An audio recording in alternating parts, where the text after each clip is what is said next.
Welcome to the Dirty Side of Leadership podcast with Ron and Kristen, where leadership meets entertainment.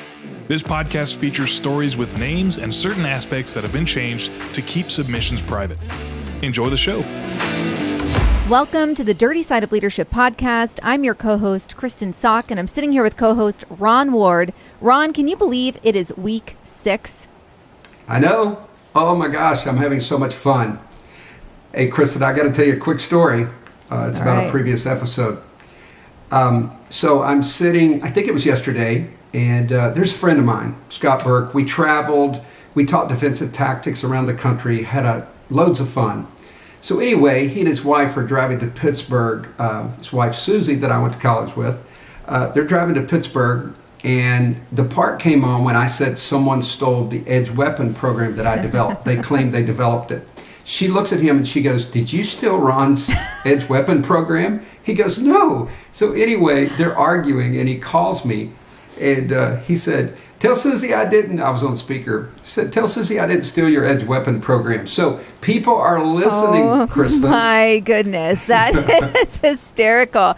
We talked about, hey, our friends in this, we might need new by the end, and I'm glad he at least called you to clarify versus drawing his own conclusions. I cleared his name, but I wanted to start a complete marital discord and say, yes, you stole it. Don't lie. Oh my goodness. That is hysterical. I have yet to have somebody call me. I did tell my boss, I gave her a shout out in episode 3, Kim. She's amazing. And I messaged her and I was like, I gave you a shout out on number 3. And I sent her the link, and then all she did, she didn't watch it yet, but then she saw that it was my boss is a narcissist, and she goes, "Oh my gosh, am I a narcissist?" And I was like, no, you're the opposite of a narcissist. And she's like, "Oh, thank God." So it was really funny. So I have to be careful on how I frame things.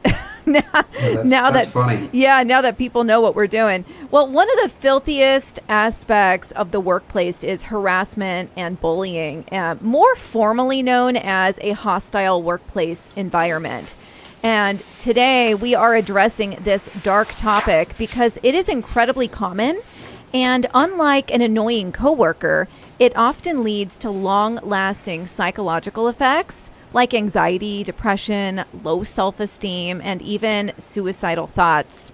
Ron and I each interviewed submitters. Now, it's going to be anonymous for obvious reasons, but we're going to share their stories with you today of bullying in the workplace and what that felt like, what they experienced, and then the after effects of that experience, which is, it's horrible. If you look into it, if you've experienced it yourself, it is not anything I wish on many people at all. I don't want to say I'm my enemy because I wouldn't mind that once in a while. I don't really have any, but I don't want to take that totally off the table, Ron. But let's go ahead and dive in. I know you have statistics to share with us. I do, Kristen, and as you know, I have a long history with bullying, and I write about it a lot in my book, and I'm going to share a story in a moment. But I got this from workplacebullying.com, and this was a 2021 survey. It said that 79.3 million Americans are affected by workplace bullying. Now, this is interesting. 67% of the bullies are male. And at 58% of the time, they target other males. 42% of the time, they target females. Does that surprise you in any way? Yeah, that's very surprising to me because for a couple of reasons. I think about my personal experience, and it's been women that have been the bullies in the workplace. And it could be the fact that the industry that I spent 20 years in was female heavy. But also, even in high school, when I think back, it wasn't men. It definitely wasn't men. So explain this to us, Ron. I'm baffled. Yeah, and I did a lot of this research. I already knew this, but I did a lot of research before writing my book. And number one, you know, in a lot of instances, I think men feel challenged by other men. It's that in their own mind, they think they're the alpha, or they want to prove they're the alpha. And I mentioned to you when I was over the National Training Academy, the alphas would either bond or we would have problems. It's like there was no in between. They would be best friends or they would be trying to prove I'm better than you. So there's something about that, that I think male and maybe some testosterone involved in speaking on the male gender. Also, I read that these stats are probably off because most males don't report bullying. Right. And I wasn't surprised with that either because I think that's an ego thing. Right. And Kristen, as you know, I've told you before, and people that have listened to other podcasts or know me, I spend a lot of time interviewing people in prison. I taught criminal justice at a university for a long time. And one of the places that bullying is really brought to light is in prison. And in a lot of the prisons, especially state facilities, the federal institutions are a little better simply because of lower population and there's more money, I think, for resources. But anyway, in a lot of the state prisons, I've been told by numerous inmates that it was literally, as they say, the strongest survive. It was like the wilderness. And prison rape is common, and there are prisoners who make what they call in prison their wife. So you are provided protection, but you got to provide the wifely services. Wow. And if people really knew all the dynamics and the things that go on in prison, it's really something. But some people are basically held against their will. I think these guys learn to play the part to survive, but you've got that element. And I wasn't surprised that men don't report. Yeah. And so I'm imagining that they don't report that in prison either. No. That's, as a matter of fact, and I'll tell you what, Kristen, I would like at some point in an episode for us to talk about leadership from the prison population because they have some hierarchy and leadership rules that are interesting. But one of the number one rules is, you don't narc. You can't be a rat. That can get you killed. So very few things are reported. You can just hope they are seen or, some of the prison guards or correctional officers see something and maybe they can change it. But you just don't report things in prison. And Kristen, I can actually attest to this. I mentioned several times in my book about bullying, and frankly, there were more times that I was bullied, but I didn't want it to be a bullying book. But there is a story in there called Junk and Glass. Now, I tried to add a little bit of humor, but it was a very challenging situation. I was in the 8th grade, and for some reason, there were seniors. We were heading back from basketball camp, and there were seniors on the bus as well. So not realizing that I was the prey, I sat toward the back. Next thing I know, there's a group that kind of blocked the mirror for the coach who was driving the bus. The assistant coach was up front. And as soon as I saw it, I was getting circled. I'm like, oh my gosh. So they grabbed me. They jerked my pants, underwear, and all down. Ooh. They turned me and stuck me against the glass of the window in the back with a car behind us. And I was just being held there. And it was very emotional because, and I don't know how it is for kids now, but puberty was a big deal. And I was a very late bloomer. So I barely started puberty when this happened. And most of the other guys in my class had already went through puberty. Oh my goodness. And I think it made it way worse. Yeah. It's so funny, Kristen, you're showing me empathy. After reading the book, I literally had some guys, and this may validate what we said earlier about guys. Some guys called and laughed. They said, oh my God, that was hilarious, that your penis was against the bus window. Women called and they were about to cry. They were like, oh my God, I almost had tears. So it's really interesting the different responses I got. Okay, to I have to be. glass. I have always said I have half man brain. Here's what do. happened immediately. I immediately went, oh my gosh. I was thinking of the humor from the car behind you, like what that experience must have been like. But then I immediately was like, stop. Put yourself in Ron's shoes. So I have half man brain, folks, just so you heard guys it, know. folks. That's not real empathy. That's not real. Okay, let me tell you. No, it's horrible though. I feel horrible. But it it's so has an funny that element of humor, I have to admit. It's so funny that you said that. I can laugh about it now, but the car, this is what happened. This is what stopped it. You mentioned the car behind. The basketball coach looks over and a car is passing the bus, and this woman has her face in her hands, and she's either laughing or crying. I'm not sure which, but he was like, something must be going on. And I think she pointed. So then the JV coach, junior varsity coach, who later became an FBI agent, and we're still close. He and I hung out in D.C., which is crazy, another story. But he started yelling, and I saw them. They heard him jerk my pants up.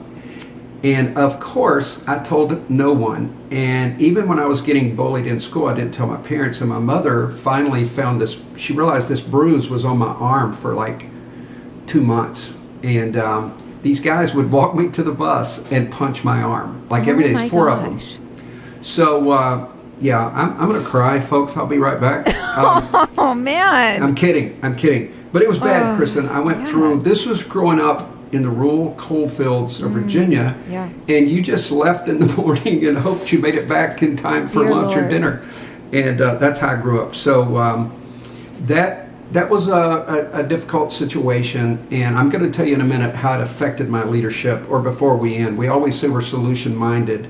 Yeah. I'll talk a little bit about that. But Kristen, just briefly, I do have a workplace bullying story, and I use this in my leadership course that people can purchase online. So in the leadership course, I got a job at Lowe's, and they put me on sales, but I was an hourly employee. At that time, Lowe's was on commission, and they had quite a markup on some of the items, especially if you sold like a refrigerator. You know, the salespeople were walking away with $50, $100, $150, which then was pretty good money. So I had this guy tell me, as a matter of fact, he was waiting on me outside, and he handed me a sticky note, and it had his employee number.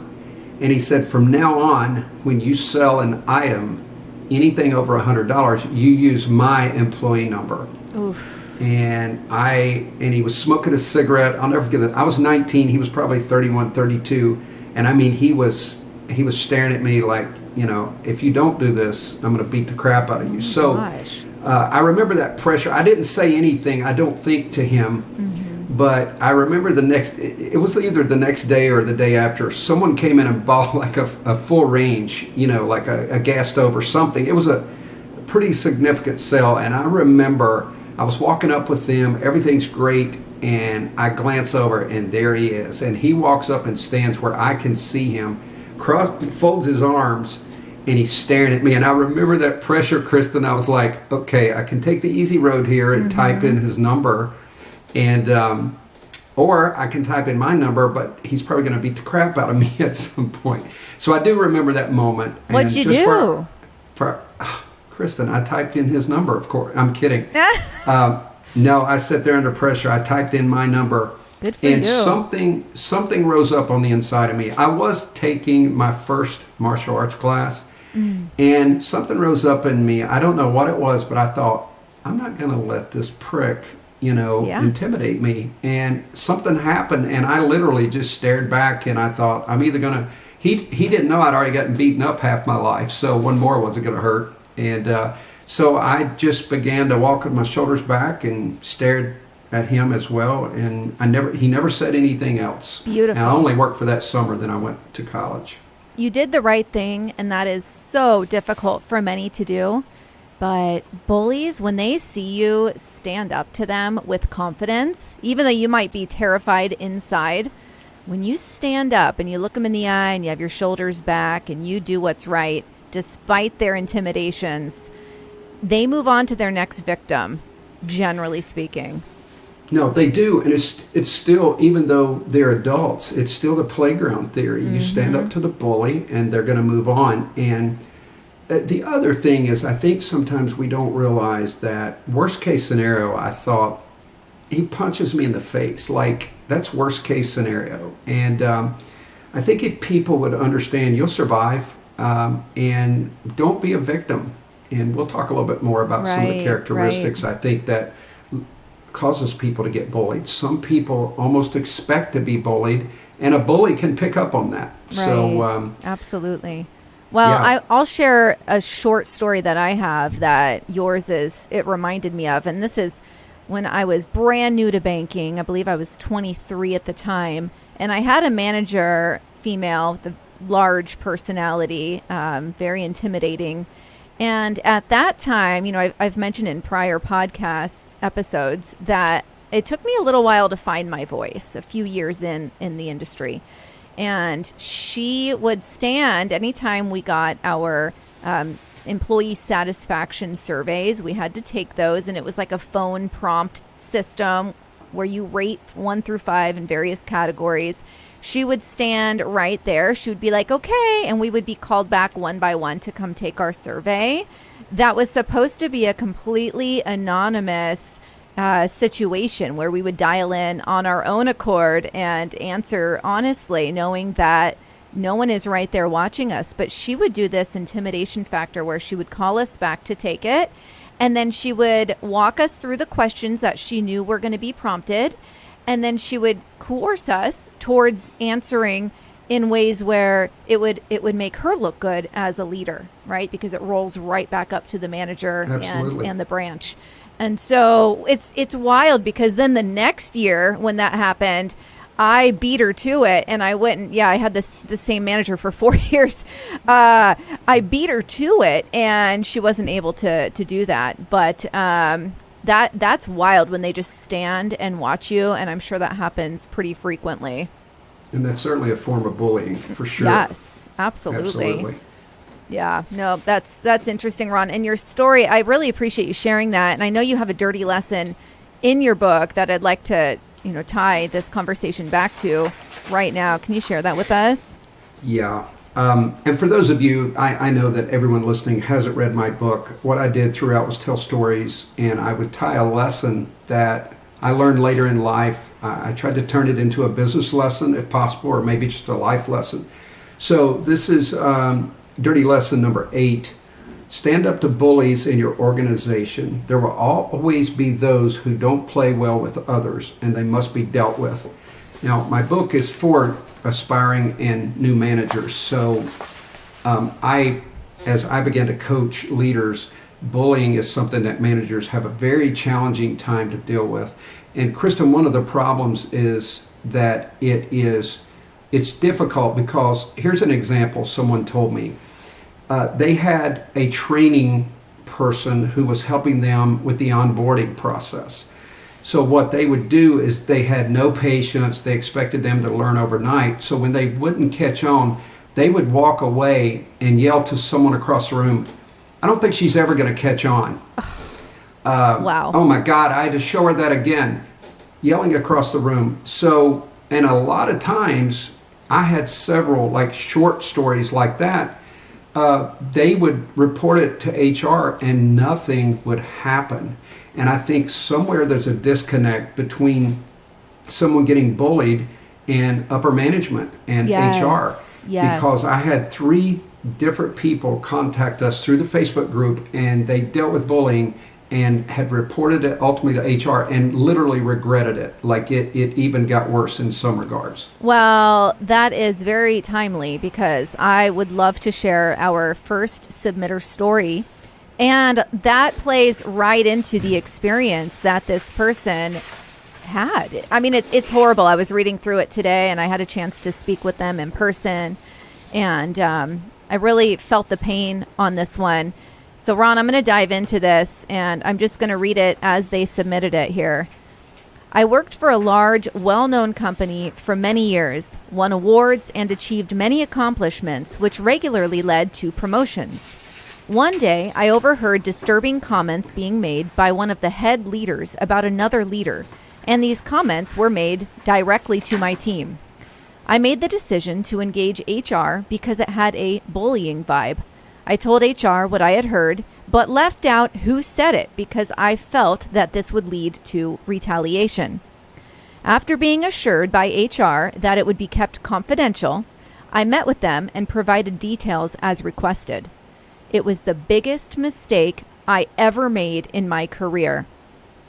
Turns out the person who made the comments was going to be promoted to the highest role in the division.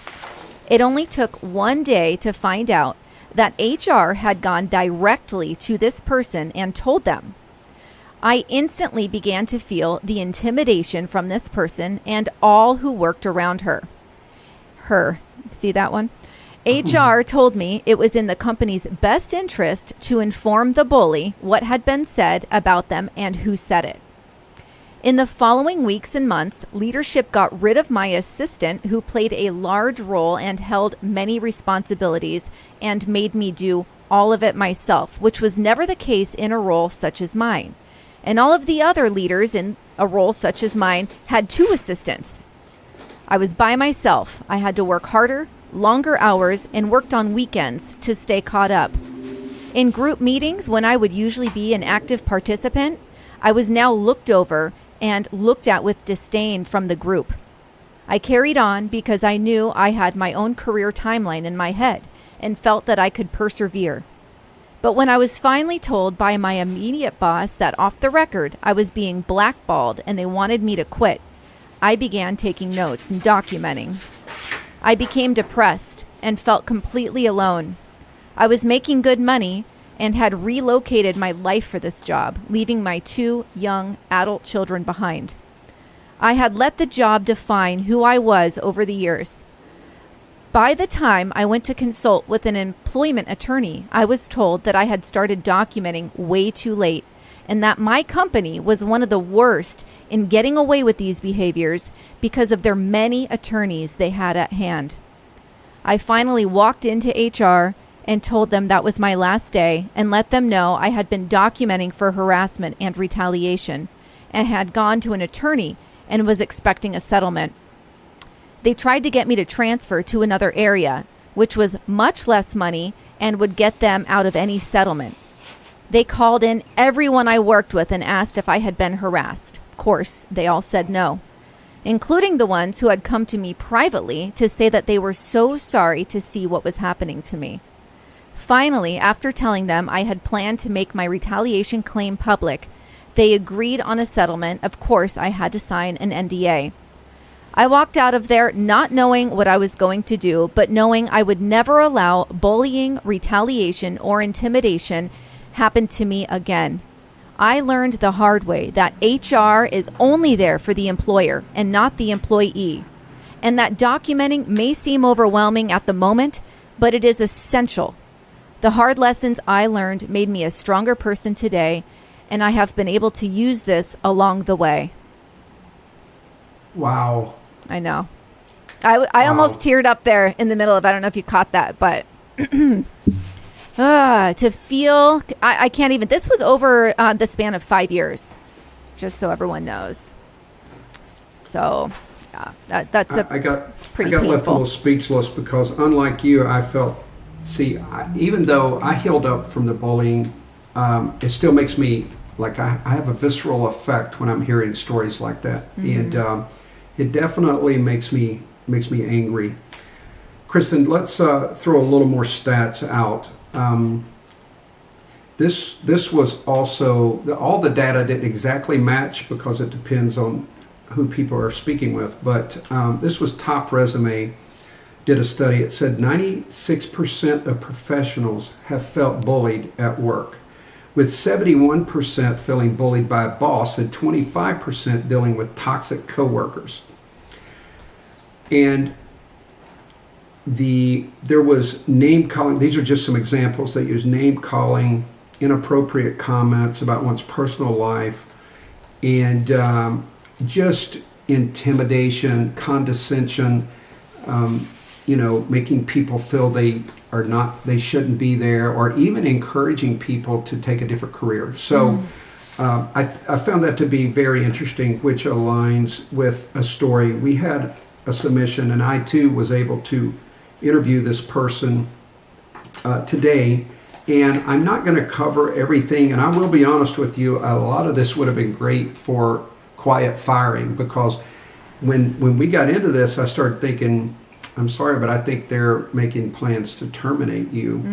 And I've had to coach someone and say that. I usually try to coach someone through a difficult situation, but sometimes the handwriting's on the wall. Yeah. And you got to prepare. But this person worked in marketing, and there was an intern who was doing this. It's in an academic environment. And the intern was quite popular, but they needed, full-time employee because the intern was falling short in some areas. So this person comes on board and was basically told, this is your intern. So she gave the intern some pretty simple tasks to do.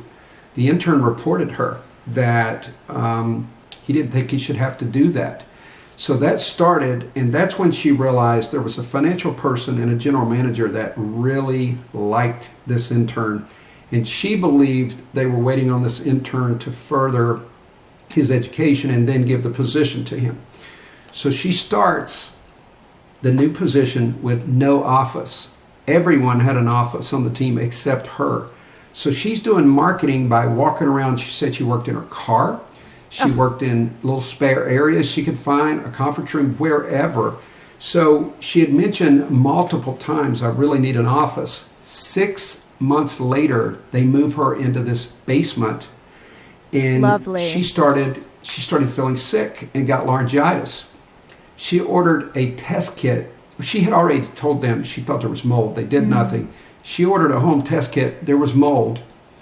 And she reported that they still didn't do anything. And she started, now this is what happens in the victim mentality. You start to think, maybe the test was wrong. Maybe I'm overreacting.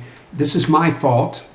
And you start to question yourself. And so there was another employee called and said, I can't believe you're down here. I got sick down here. It has mold. Oh my gosh. Another employee knew it and said, I never come down here. So this person was working in mold. And then they viewed social media posts, and she had put ladies' night out and then said, did a selfie and said, sleepy today. Didn't say hungover, didn't mention alcohol and ladies' night out, no alcohol pictures, and very conservative academic environment, by the way. And so then she gets a warning over this and a couple other things we don't have time to go into, but minute things. And basically said, this is your final warning. There had been no warnings.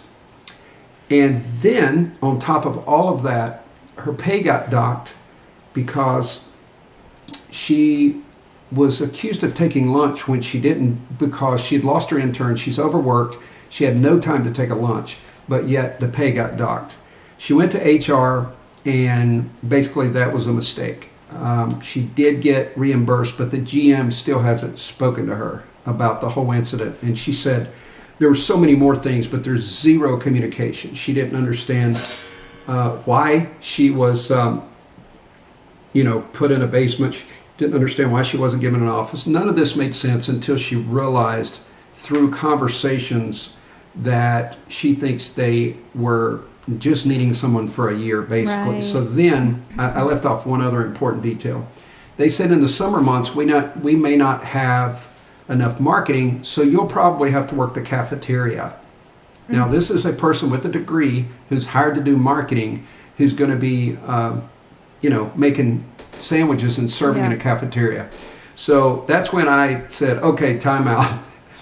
Clean up your resume. This one, I don't see a positive outcome here. No, unfortunately. Oh, that's horrible. That's so important. You mentioned that she was hired for one thing. She's basically a placeholder, sounds like, which is not okay. When you hire people, leaders that are listening, you need to be completely transparent on their expectations, and if they're going to be a placeholder, let them know that, as that might not make sense to you. You can't do that to people. And also, this is something that I've seen leaders make mistakes on numerous times. You hire somebody for one role, and let's say, in the last team I led, I had multiple roles with multiple job functions.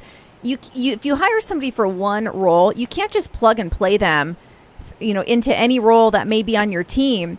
unless you set that expectation up front, and that should be during the hiring process. They should know, hey, this is your primary role, but if needed, we may plug you, on X, Y, Z. So that's unacceptable for that just to be coming out of thin air. So yeah, it does sound like they're trying to squeeze her out, and meanwhile, she's just being treated horribly.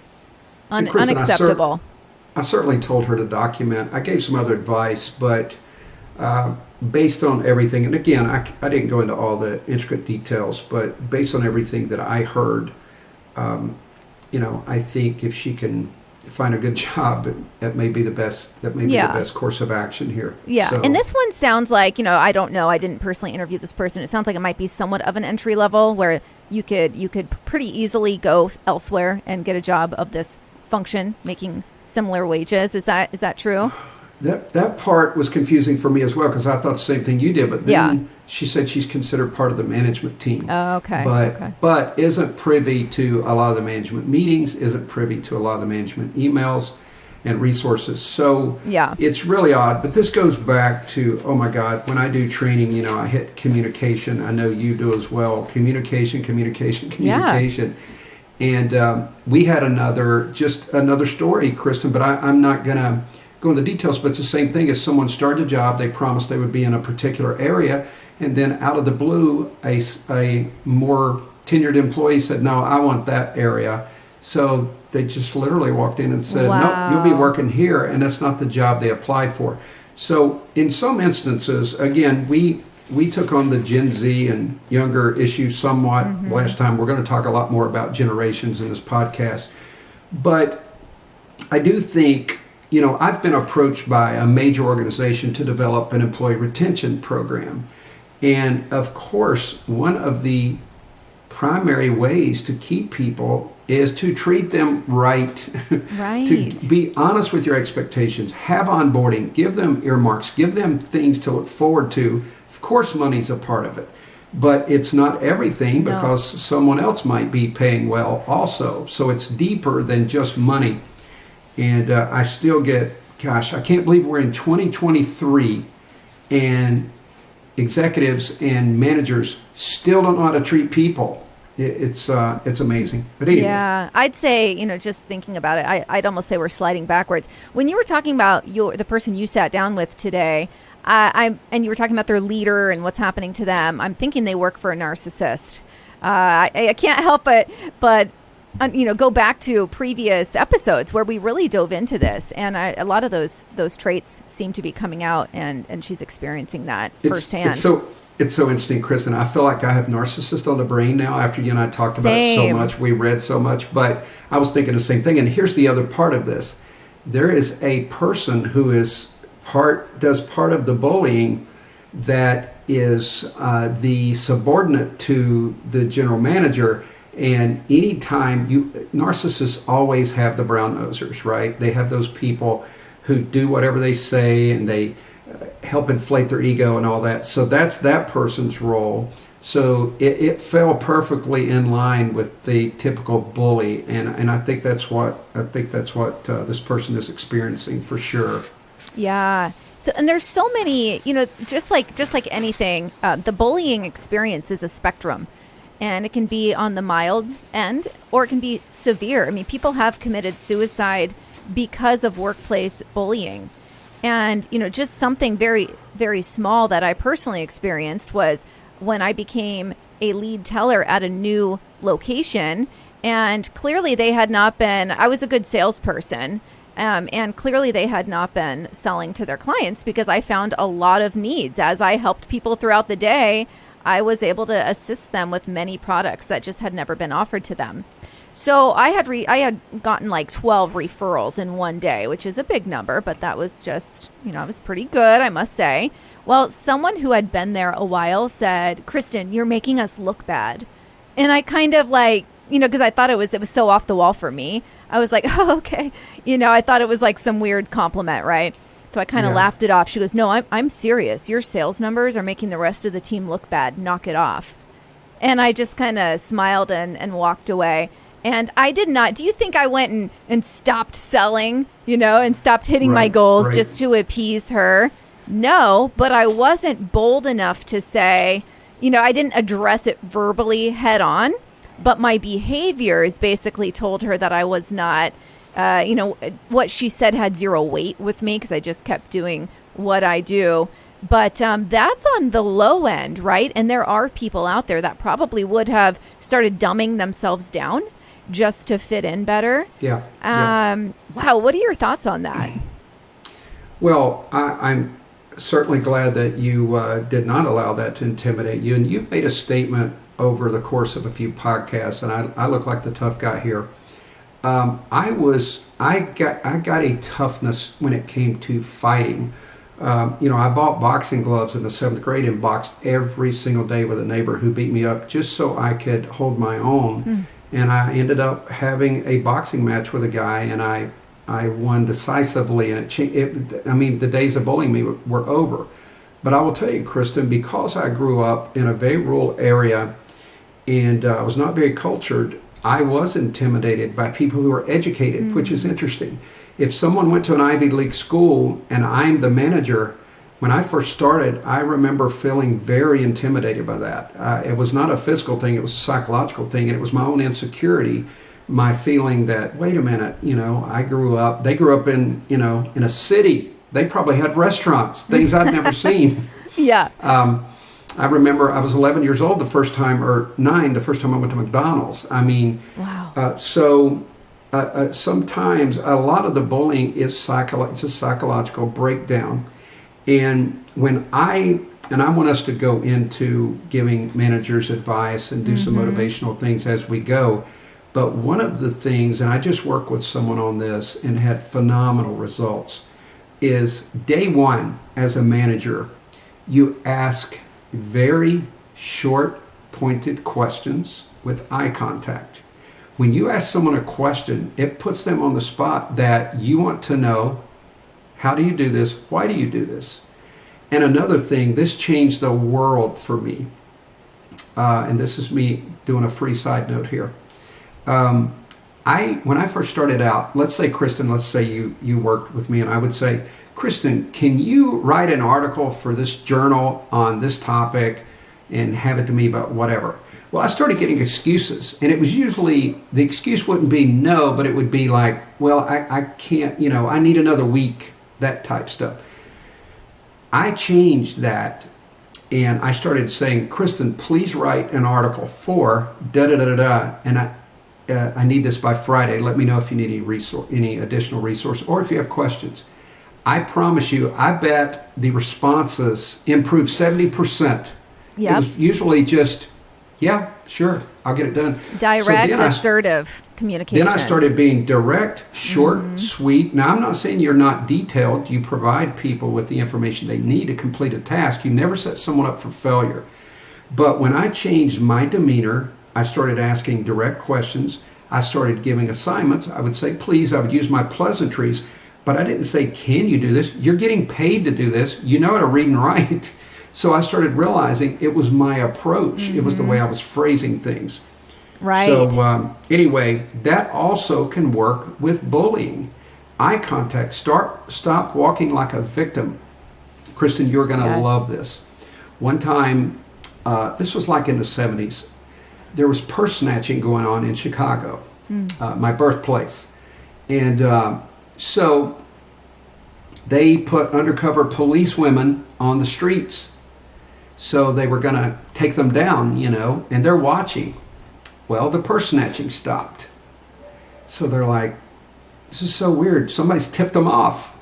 Well, it turns out they finally figured out the police women were walking with their shoulders back like police officers instead of victims. So they brought them in and trained them to walk like a victim, and bam, it started back. So if you are getting bullied, and Kristen's going to share some other details with you, but you need to start applying eye contact. You need to ask direct questions.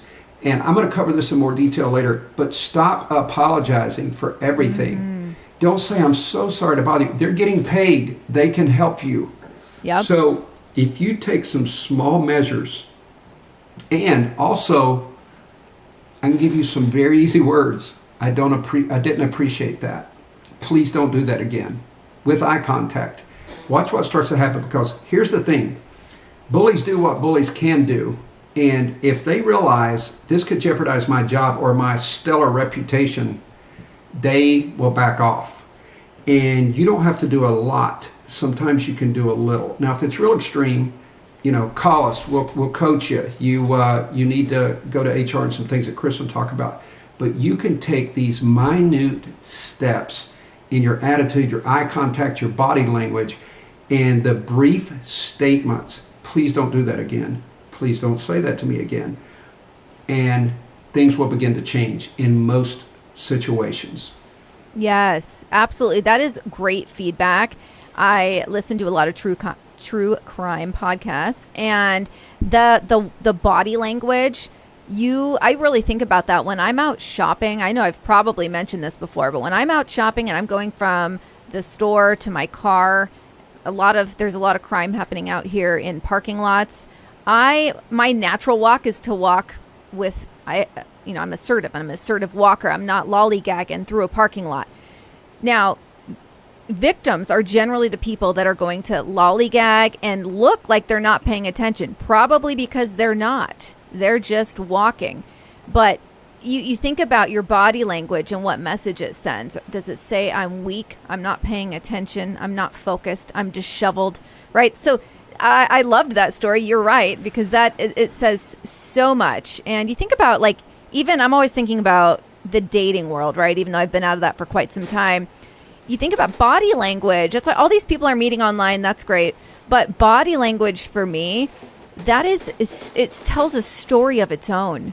And so that is just something that is so incredibly important, to have that confident body language.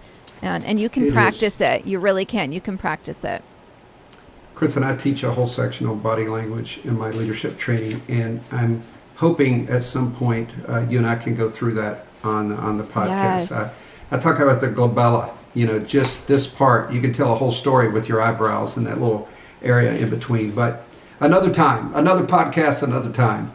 Yeah. Well, you're going to think I'm crazy, but this one company reached out to me and said that they would give me Botox for free as long as I tagged them in my Instagram posts. And that's like Botox every 3 months. That's expensive. Anyhow, so I thought about it for a minute, and really ultimately it came down to the amount of expression that you have in your forehead and in your eyebrow region, especially when you have children. It is so important when you're teaching and relaying empathy and other feelings and emotions. And so you're right. That is the reason I turned them down, which I think that they probably fell out of their chair. No free Botox for me yet. I'm not saying never, but yeah, that you can paint an entire picture right here. And Kristen, for those listening, I pointed to my eyebrows. It was a great information, but you think you could get me the Botox? You want to take it, you just tag them. Right? I know. People think I'm crazy. I don't think I have all the thousands that you have. I'm not sure if I tag it. They probably give me just one little shot on one side or something.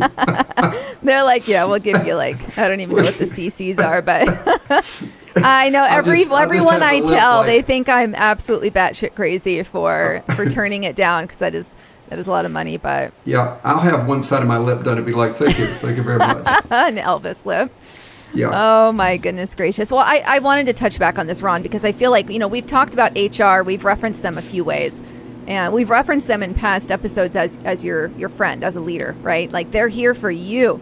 But what about when you're a leader who's being bullied by upper management, and, HR, like in this story I shared by our submitter, HR was not their friend. HR wronged them. HR made their life hell for 5 years. What are your thoughts on that, and what can someone do? This episode could go on and on, because I've got 3 other stories. I'm not going to tell them, but where HR, 2 of them was just inaction. They claimed they were investigating. By the way, one of them, they said it was unfounded, and it was in writing. Wow. It was unfounded, and it was in writing. Explain that one to me. Jeez.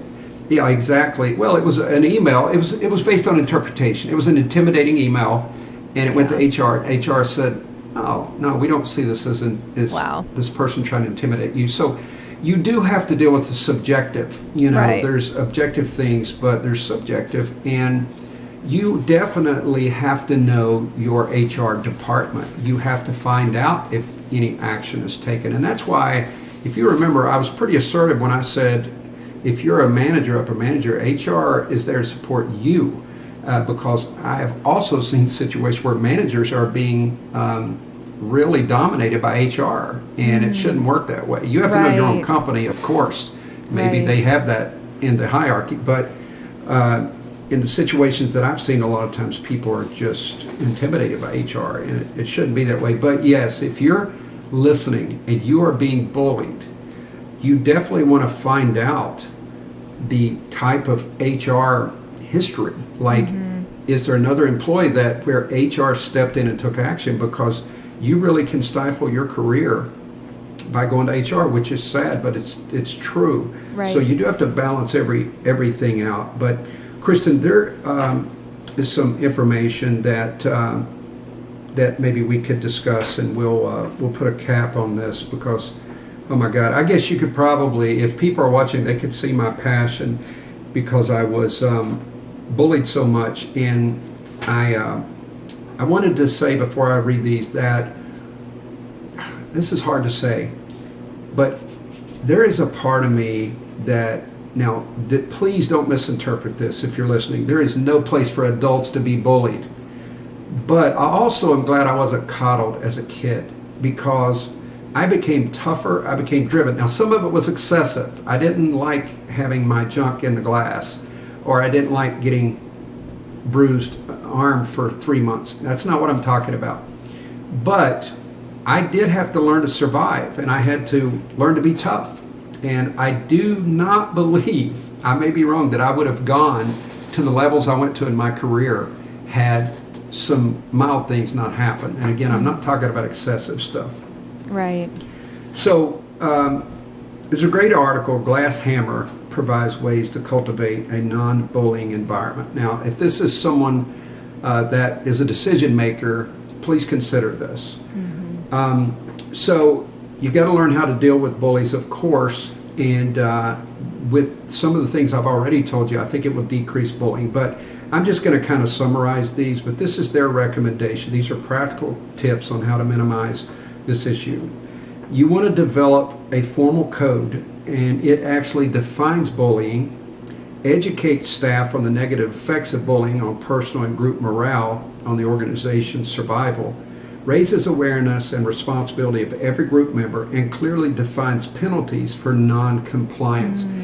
And the one thing is, if people will pull together against a bully, what hurt me most about the story you told the person you interviewed? This hurt me the most, Kristen. When other people were called and they said, no, I wasn't bullied. There's power in numbers. Yeah. There's always power in numbers. And that, my heart sunk when you said that. I saw it coming. Yeah. I knew what was going to happen. Also, when you use strong words, create a zero tolerance policy on the subject. And that includes zero tolerance for drugs or sexual harassment, and enforce it at all levels. And I know it's easy for us to say enforce it, but you need to decide, if you're a manager, if you do not confront bullies, you're ruined. You are ruined. You will never be respected, and everyone around you is going to be miserable. Right. But if you do confront a bully, wow, I told you, Kristen, that I terminated someone, and man, the respect in the office went off the roof. Like, I walked in the room, it was a different, they realized this guy's not playing. He took decisive action. Right. And sometimes you got to do that. Any comment on that? Oh, yeah, of course. I always, every time you're talking, I'm like thinking of things that have played out in my professional career. But I know that, really a situation that was like that for me is when someone made a bad hire within my region, and this bad hire just kept getting transferred around from like location to location, right? Like, maybe this manager can weave them into gold, right? Rumpelstiltskin. And so this person ended up with me, and I was able to do the job that everyone else in front of me should have done, document the behaviors, and actually do something with them, right? You try to coach up, this person had not had the attempt to coach up, so I made sure to hit that first. Let's see. And then once I realized I just am not able to help this person any longer, then it was time to coach out. And because I successfully did that and put the work in, and it is work when you have to document everything, and it's not one conversation, it's months of work and working with HR. But because I did that and I saw the need to actually take action on this, there had been customer complaints, employee complaints about this individual, and customer service scores were going down. So there were things happening that necessitated what I did, and I did term them. And then, people around me had a lot of respect for me for actually doing something about an issue. So I absolutely, that resonates with me as well. Absolutely. Let's cover a few more of these. Apply full transparency on the subject during staff meetings while rewarding positive attitudes and discouraging punishing bullying behaviors. I said this last week, but some managers will try to give extra perks to that bully, hoping to get in their good graces, hoping they can influence them, and that does not work with a bully in most cases. Yeah. Ensure that executives manage by example, treating everyone fairly. You can't expect to stop bullying if you're a bully yourself.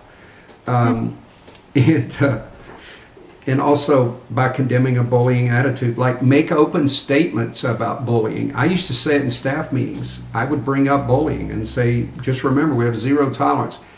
I could go on. I'm not going to. Well, I've never wanted to curse more when recording an episode than this one. I've been wanting to drop all sorts of curse words because this one, it really frustrates me that people are treated this way.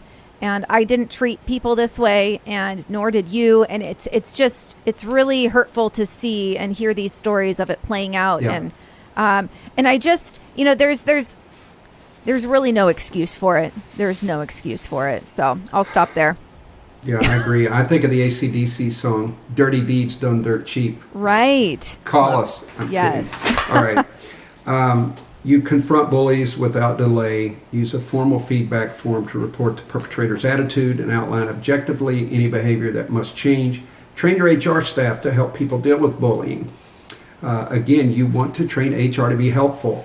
Both the bully and his or her targets need to be educated, and procedures must be known on how to deal with the issue.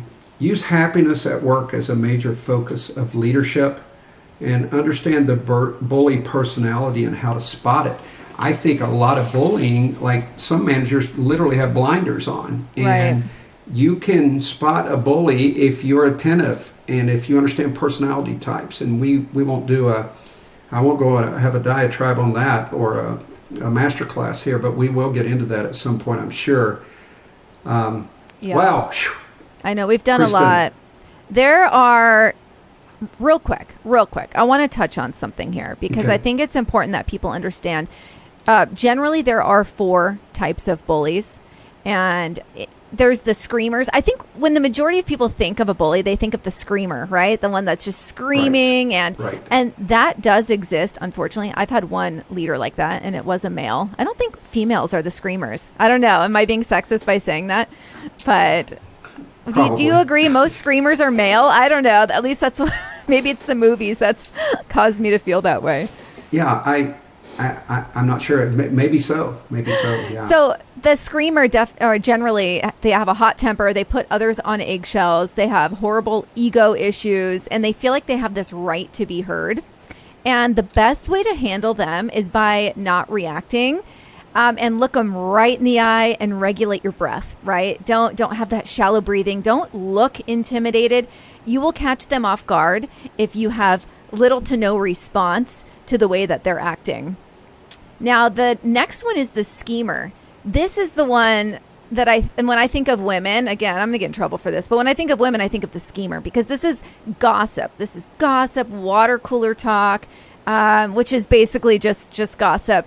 Never participate in that. Work ethically and honorably. Basically, anything you say, and I've been guilty of this before, small scale, anything you say, just think about it. Would I want this plastered on the newspaper, right? Like, probably not. So just don't say it. And don't partake, even if it's your leader who is driving that behavior. I've had that happen before. And I think that because I didn't partake, I was out of that circle. I've talked about that in a prior episode. Because I didn't take part in the negative talk. They squeezed me out of the little circle there. The third one is the freezer. So basically, this person, they think of them as a control freak. They hold the key to something you need. Maybe they're the person that places the supply list order. Maybe they're the person that is the one that does the scheduling, but they hold it over your head. And so what you want to do with this type of person is you want to remain emotionally detached. So for instance, and if you ask them for something, they like to say no a lot, this type of person. They like to turn you down. Yeah. And so it says here, and I made notes on this because I was trying to put together something in my language on how I would address somebody who did this to me. So if you've asked them and you say, maybe it's a new printer for your office, right? And they've denied that. You would want to say something, and let's say it's a verbal request. You always want written aspects of this. So you would want to say something like, on March 16th, I requested X, and you stated I couldn't have it for whatever reason. The reason I needed it was for XYZ.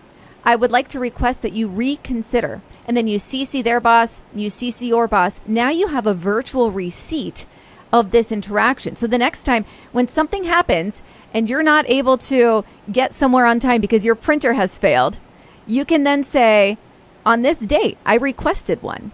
And you have that to cover you. So that's the freezer. Ron, what do you think about the freezer? What is that personality type? God, I was thinking of people as you said that. Now I'm thinking of a Foreigner song, Cold as Ice. Why are these songs running through my head? I've seen that personality type, and you are correct. They're a bully. And most of these bullying things come from childhood, by the way. These people don't just become a bully, wake up one morning, they're a bully. So these behaviors go back to childhood. But that person, they're emotionally void, there's no empathy, and that's how they operate. So you have to be very matter of fact with those kind of people. Right. The thing that I see people do is they try to warm up to those people, and fire and ice doesn't go together. It's not going to go together. So they try to make them feel special and look up to them. You're so smart, and to try to get them to warm up. They don't warm up. Again, this is a reality check. This is the Dirty Side of Leadership podcast you're listening to, folks. And, we go there. Some reality. There's some reality here. We do. The last one, the belittler. So this one, they make passive-aggressive comments. They will say stuff about your looks or give you looks, look you up and down, right? Have you ever been looked up and down in disdain? Like, they're just like, Ron's like, no, I haven't. But that happens. And they gossip about you behind your back. They do anything to undermine your confidence. And a way to handle this is to say to yourself, is this my truth? Let's say they're trying to make you feel stupid or that you're not qualified for a position. You really need to check it right there and ask yourself, is this my truth? Am I stupid? Am I? And you're probably going to land on, no, I'm not. That way you can really realize they're not coming from a good place. They're incorrect.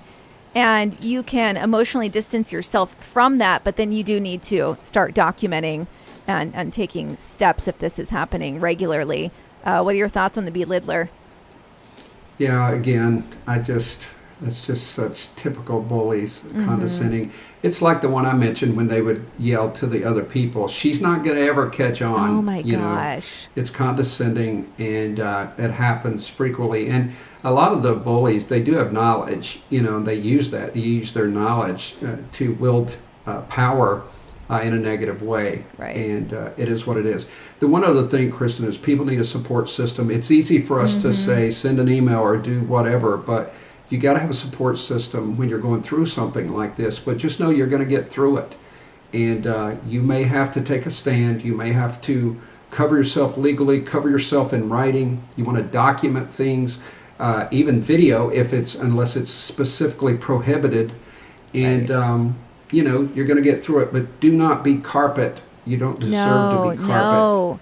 And when you document, this is important. Do not document everything on your work computer. You need to be documenting it on your That's right. personal stuff as well, Good on your catch. personal phone, your Good computer. catch. Yeah, Yeah. so many people. In the research I was doing, so many people were documenting on their work computer. Not only can anyone Yeah. read that Yeah.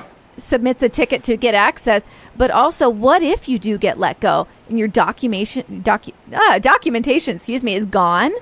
No, Yeah. don't put yourself in that position. Agreed. So, Kristen, you and I could do 10 episodes on this, I but I know. guess we better. It's been so fun. Better wrap it. I do think my blood pressure went up a couple times, though, but Yeah. I'm very passionate about this, and I hope people realize they're not alone and they can get through it. But, Yes. So, Kristen, as I always ask you, how can people support us on this journey? Yes, if you have not already, subscribe anywhere you get your podcasts, Apple, Spotify. If you want to watch and listen, go to YouTube or Rumble. And then social media, we have an Instagram page and Facebook, and we have a special Facebook group, also a LinkedIn group. Wonderful. All right, guys, be the leader you're meant to be.